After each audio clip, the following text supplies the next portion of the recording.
There are times I when you have hope. files open and you don't need to use them anymore. You want to close files.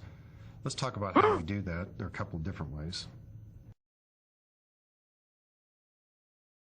If you'd like to close this file, one method is to click on the File command and choose Close. Another method is in the upper right-hand corner.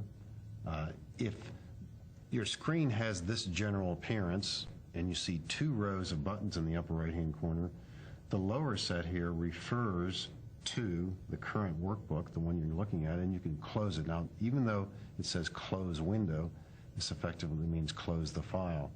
Now, one screen difference that you could have here is that if you at some point had clicked this button here, and I'll do it now, your workbook, your current workbook, might have this kind of look on the screen. And maybe it looks like this, maybe it's moved around a little bit.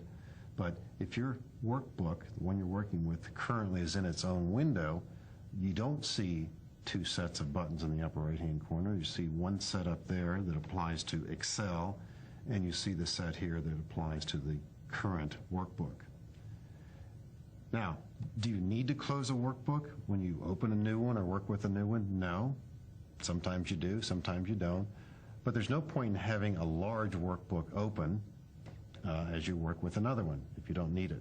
So another shortcut here, particularly toward the end of your using Excel, say on a given day or during a different session, is if you hold down the Shift key and click on File, you'll notice the third choice here, which used to say Close, now says Close All.